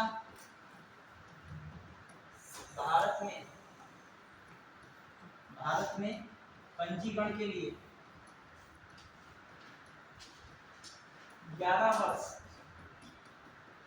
निवास जरूरी था, निवास जरूरी था। इसके तहत, इस कानून के तहत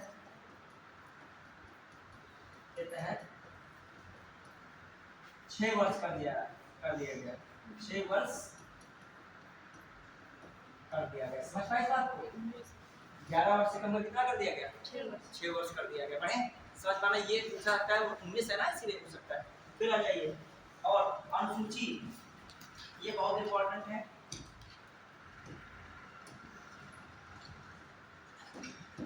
लाल जो है, इसके अनुसार जो है, ये अनुसार बढ़ा के खड़े हो जाइए, छूट तो नहीं लगा किसी का। अनुसूची 6 के अंतर्गत, अनुसूची 6 के अंतर्गत कौन से राज्य को बताए थे? असम, मेघालय, असम, मेघालय, त्रिपुरा और मिजोरम, त्रिपुरा और मिजोरम में यह कानून अनुसूची 6 के अंतर्गत आने वाले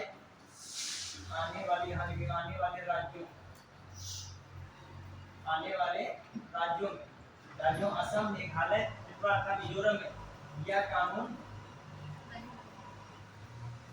लागू नहीं होगा, यह कानून लागू नहीं होगा। क्लियर? समझ पा रहे हो कि नहीं? यह कानून लागू नहीं होगा। फिर अगली बात देखते हैं। ठीक है, अगला पॉइंट, यह कानून लागू नहीं होगा। अब देखिए क्या मामला है।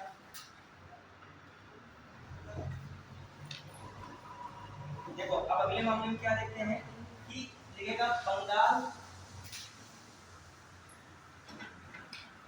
ईस्टर्न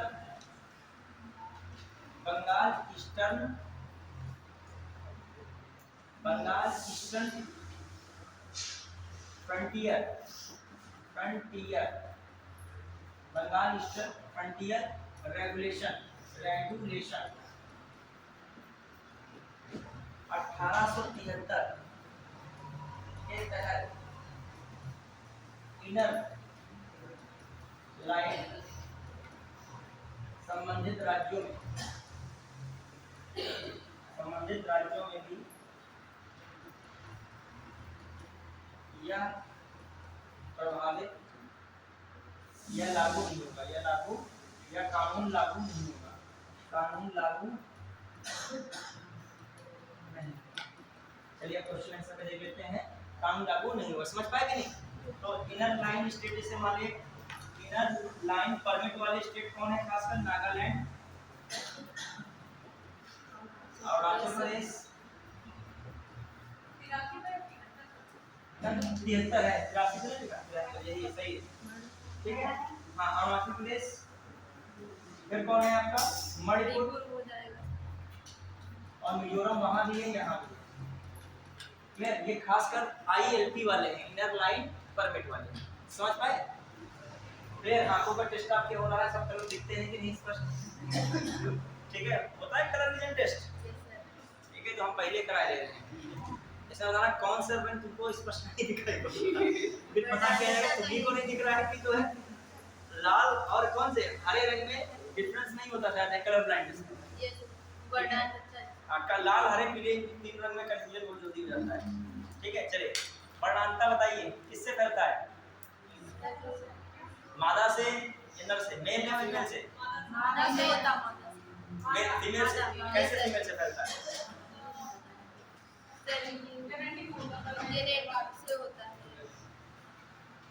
होता किसके लेकिन, फीमेल या मेल के? होता मेल के है आता है प्रॉब्लम, और फैलती किससे है? फीमेल से। जैसे जैसे बताइए, कोई एग्जांपल दीजिए। हैं? एड्स से टाइप का नहीं होता, ये अनुवांशिकी रोग होता है। ये जो यहाँ रखेगा ये जेनेटिक रोग है। ये क्या है? ये आपका जेनेटिक रोग रहेगा। एड्स तो बात का होता है। अब बताइएगा जेनेटिक रोग कैसे होता है, कैसे मतलब फैलने का मतलब किसके हो? आपकी मम्मी के हो। अब समझिए मेरी बात, आपकी मम्मी के हो और आपके हो सकता है क्या?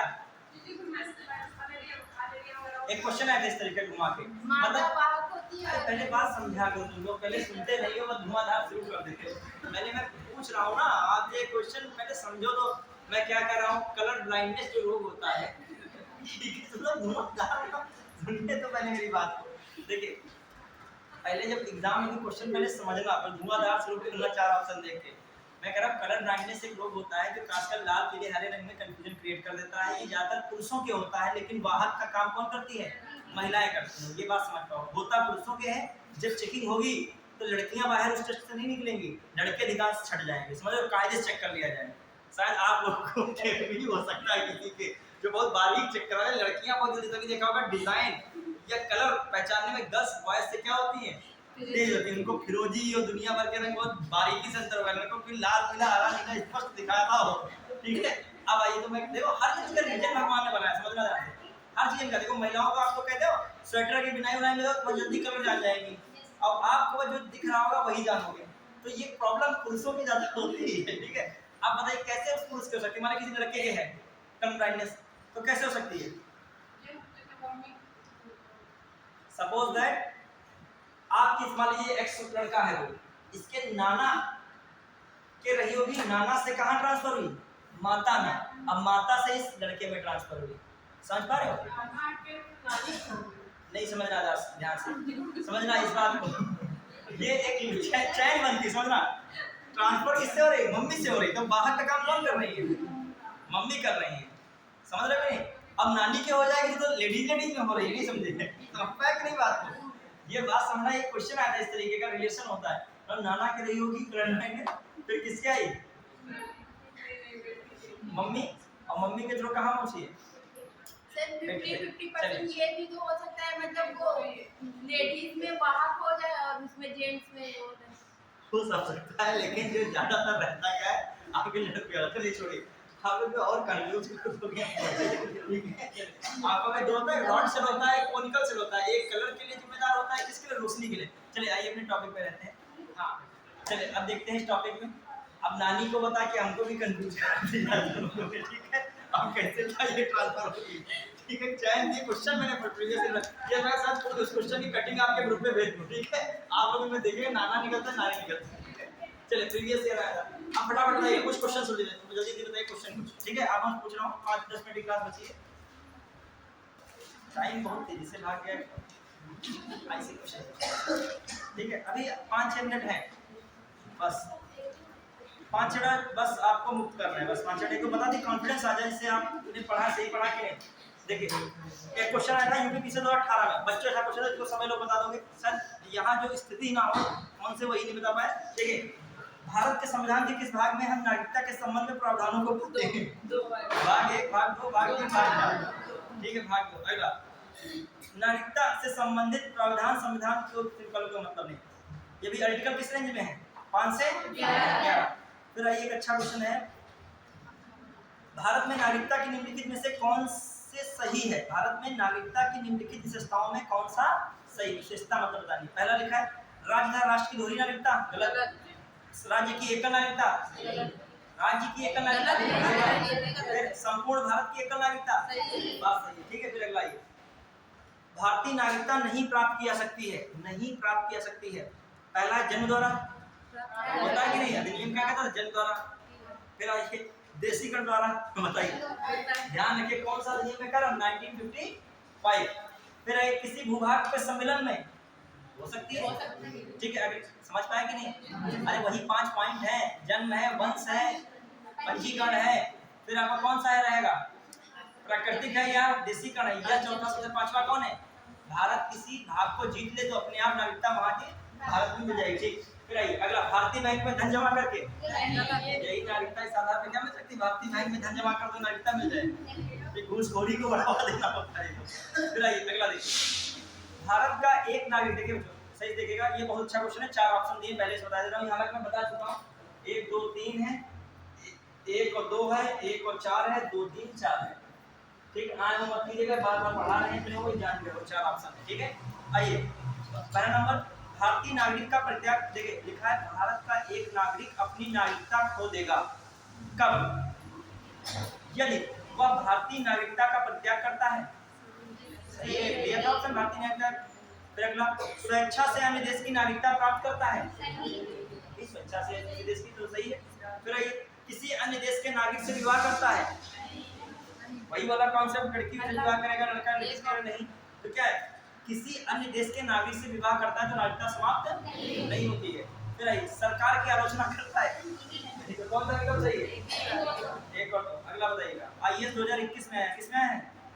आईएएस 2021 में क्वेश्चन आया है, सुनेगा। भारत के संदर्भ में निम्नलिखित कथनों पर विचार कीजिए। पहला है भारत में केवल एक ही नागरिकता और एक ही निवास या अधिवास है।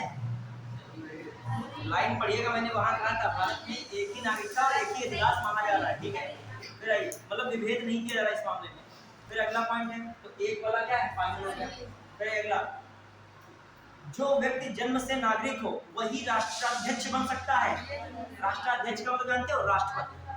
जो जन्म से भारत का नागरिक हो वही राष्ट्राध्यक्ष बन सकता है, भारत का नागरिक। अमेरिका में के राष्ट्रपति में जब पढ़ोगे, अमेरिका के राष्ट्रपति के लिए क्या शर्त होती है? जन्म से भारत का, तो उसके लिए लाइन क्या हो गई? ये लाइन गलत है सही है? गलत है। इसमें लिखा है जन्म से भारत का नागरिक राष्ट्रपति हो, ऐसा लिखा है, ये बात क्या है? सिर्फ भारत में राष्ट्रपति के लिए क्या लगता है? भारत का, जन्म से नहीं, भारत का नागरिक हो केवल। क्लियर? आइए दूसरा गलत। तीसरा, जिस विदेशी को एक बार नागरिकता दे दी गई है किसी भी परिस्थिति में उसे इससे वंचित नहीं किया सकता है। ऐसे फिर लोग गड़बड़ करेंगे तो वंचित क्यों नहीं कर सकता? बिल्कुल कर सकता है। तो कौन हुआ? केवल ये क्या होगा? आइए 2021 का प्रश्न अगला बताइएगा। बताइए जो है राज्य लिखे हैं, पहला नंबर लिखा है नागालैंड है, मैं ऐसे लिख रहा हूँ। असम है, मैं ऐसे लिखे दे रहा हूँ, असम है, मणिपुर है, ABCD, आंध्र प्रदेश है एंड तेलंगाना है। ठीक है, ABCD हो गया, OEF, F सिक्किम है मतलब सिक्किम है, H अरुणाचल मतलब अरुणाचल है, और दिया है आपका I मतलब गोवा। कौन दिया है? गोवा। कह रहा है ये जो है संविधान में आर्टिकल 371 ए से आर्टिकल 371 कहां तक? आई तक प्रावधान है इसके लिए, है कि नहीं प्रावधान? याद कराया था मैंने आपको, हर चीज संविधान की पढ़ाई जो कुछ मतलब लोगों को कठिन लगती है, हम लोगों ने उनको बिल्कुल उंगलियों पे कर लिया है। ठीक है, मैंने लिखा था कि नहीं? याद रखिएगा 371 ए कौन था? नागालैंड था कि नहीं था? नागालैंड। 371 बी था, कौन था? असम था कि नहीं था? ना वो लिख लिया करो, बार बार याद करने से बार बार सही होता है सब कुछ। सी कौन था? मणिपुर था कि नहीं था? ठीक है, फिर मान लिया 371 कौन है? डी कौन है? डी 371 डी कौन था? डी आपका है जो आपका कौन है? आंध्र प्रदेश, और प्लस एंड कौन है? तेलंगाना। ठीक है, फिर कौन है? ई में 371 कौन है? ई कौन था? आंध्र प्रदेश, आंध्र है आंध्र प्रदेश विश्वविद्यालय। आंध्र प्रदेश कौन? विश्वविद्यालय। फिर बताइए ई के बाद कौन आता? 371। ई एफ कौन था? सिक्किम। या तो इसका मतलब एग्जाम में क्वेश्चन उठा दे पूछ सकता है। 371। ई एफ जी, जी में कौन था? मिजोरम। कौन था? Mizoram. E F G. H, H तो हो गया कि नहीं? अभी नहीं हुआ। E F G H, H में कौन है? 371 एच में कौन है? अरुणाचल प्रदेश। फिर 371 E F G H I में कौन है? गोवा। कौन है? अब गोवा ही है। आई में कौन है? गोवा। क्लियर? जितनी बार चीजें उतनी बार पढ़ोगे दिमाग में स्क्रिप्ट बन ही जाएगी। कुछ भी आएगा इसमें से मिलान आता है अक्सर। यहाँ पे हमने क्वेश्चन देखा मिलान आता है कहाँ किससे है। एक और बताया था नागालैंड, बी असम, सी मणिपुर, डी कौन है?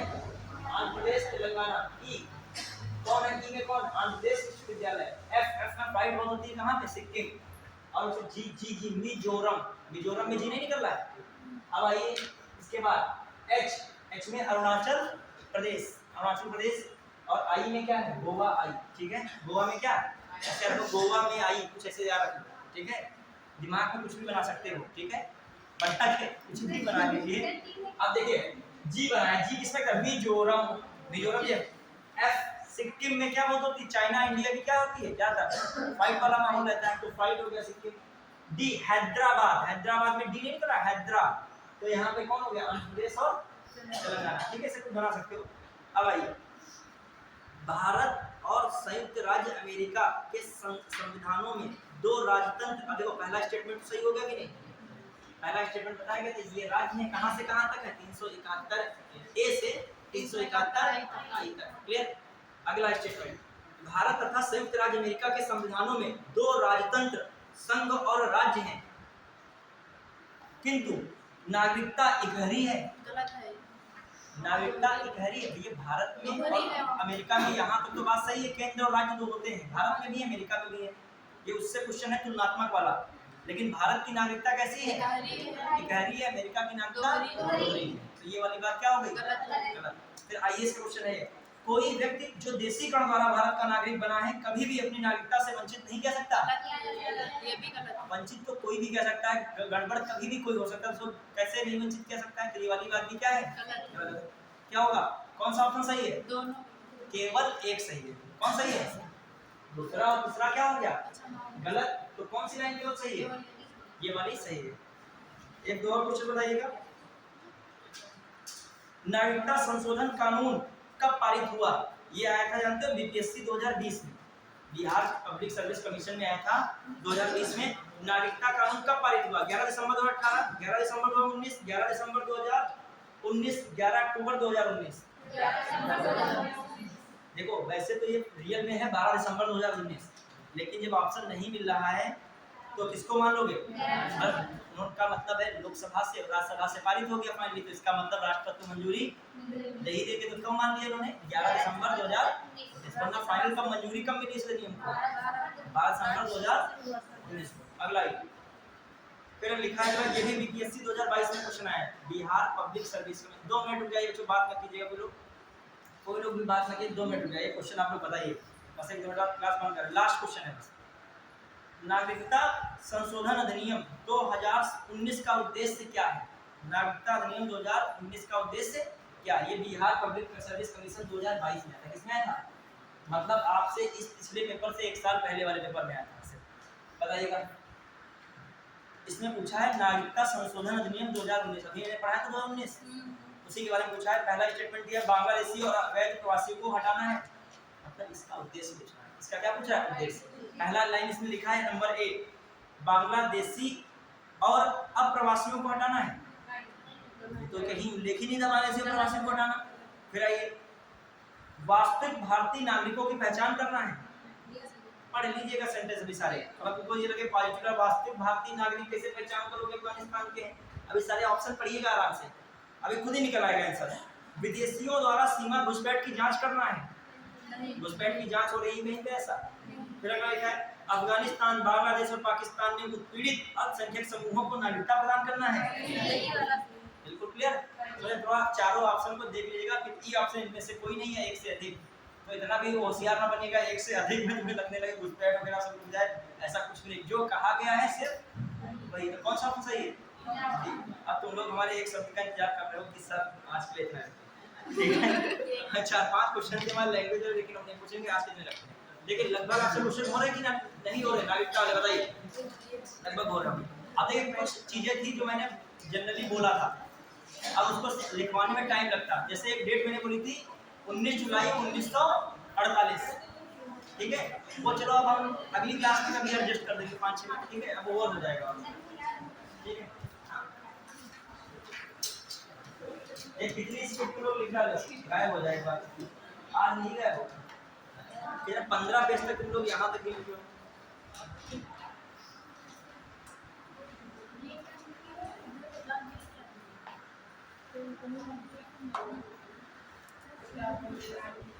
हाँ?